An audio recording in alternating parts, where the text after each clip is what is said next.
Bueno, y la policía de Brasil desalojó los campamentos de los seguidores de Jair Bolsonaro que pedían al ejército actuar por un supuesto fraude en las elecciones. Durante estos procedimientos, el personal uniformado detuvo a 1.500 personas aproximadamente, y vamos a conversar sobre este tema con el profesor adjunto de la Universidad de Brasilia, Adrián Alvala. ¿Cómo está, profesor? Muy buenos días. Hola, Fresia, ¿cómo te va? Muy bien.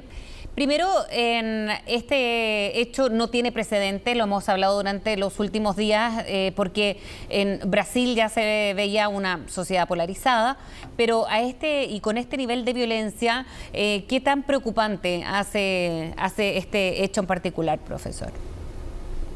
Es muy preocupante. O sea, los últimos años de hecho, se ha registrado en Brasil un cambio de la cultura política, en que Brasil era un país tradicionalmente que no solía tener movimientos de calle o incluso grandes movimientos sociales. El primero de verdad fue en el 2013.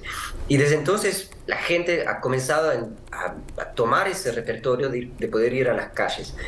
Pero claro que en comparación con cualquier otro movimiento nunca han habido esos disturbios como vieron ahora.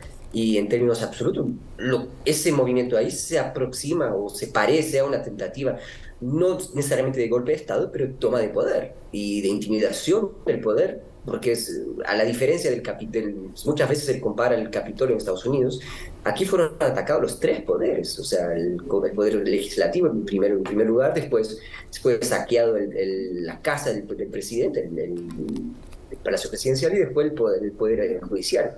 Así que efectivamente no tiene precedente y es una escalada que no se sabe hasta dónde puede llegar.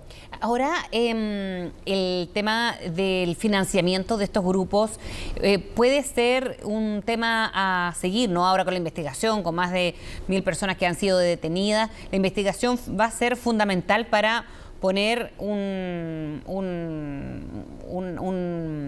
una especie de término de este tipo de hechos, porque hay grupos que se ha visto que están organizados y que es peor, según acusaciones, estarían también financiados por, se desconoce hasta ahora quién. Sin duda.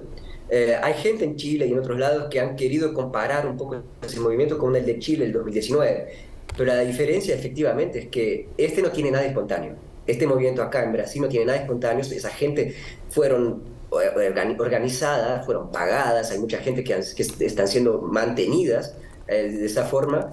Y bueno, un indicativo de eso es que se registraron más de 100 buses de todo Brasil que llegaron a Brasilia para traer a esa gente.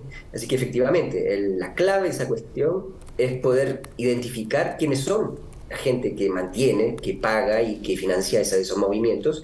Y ahora la gran tarea que tiene el Poder Judicial brasilero es identificar y condenar a los mantenedores, porque de cierta forma, si uno fuese muy crudo, estos que estuvieron ahí son meros peones de esas movilizaciones, porque son solamente la carne de cañón, y lo que importa en sí son saber quiénes son la gente que los mantuvieron.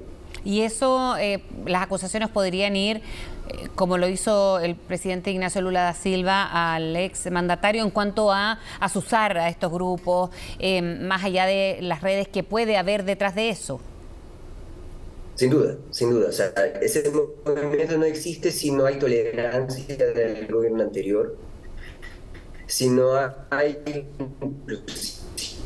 alentamiento del presidente, no estarían presentes. O sea, uno de los gritos es que vuelva el presidente, que sienten que han sido robados, sin ningún fundamento ni nada, pero todo se identifica como próximo a Bolsonaro, y el hecho que Bolsonaro no lo haya castigado, el hecho que Bolsonaro lo reconozca como un movimiento pacífico, ser más organizado y sean mantenidos, sin duda.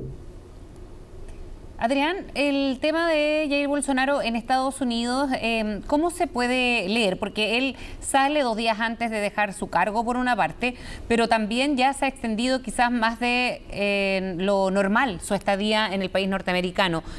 Acá, ¿qué facultades habría de que saliera del país o finalmente de que se quedara más tiempo ahí?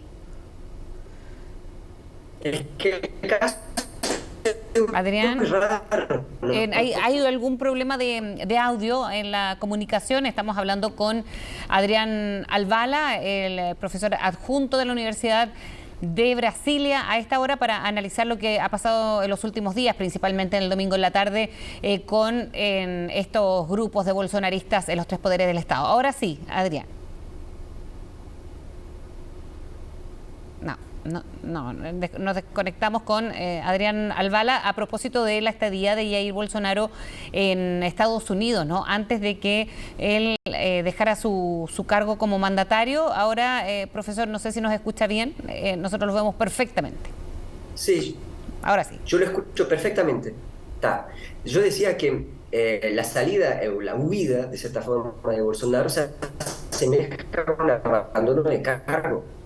Se fue 2 días antes de que entregara el gobierno y de cierta forma mostró el hecho de que no quería más presidencial, o sea, no estaba más ocupando su tarea de presidente. Y entró en Estados Unidos, de hecho, siendo aún presidente. Entonces entró con una visa de presidente, una visa diplomática típica, que es la visa A1, pero una vez que dejó el cargo, una vez de que ya han habido, la visa caducó y Estados Unidos está enfrente a una dávida de que no saben qué hacer con Bolsonaro. Es un visitante, como turista, pero aún está con la visa anterior, así que no saben qué hacer. Y efectivamente es un huésped bastante problemático para ellos y no saben qué hacer con él. Exacto, bueno, y vamos a quedar atentos a ver cuánto más se va a quedar en el país norteamericano, que nos imaginamos debe ser una visita que solo genera controversia a ojos del mundo. Muchísimas gracias, profesor, por hablar con CNN Chile. Muchas gracias, Frecia. Hasta pronto. Hasta luego.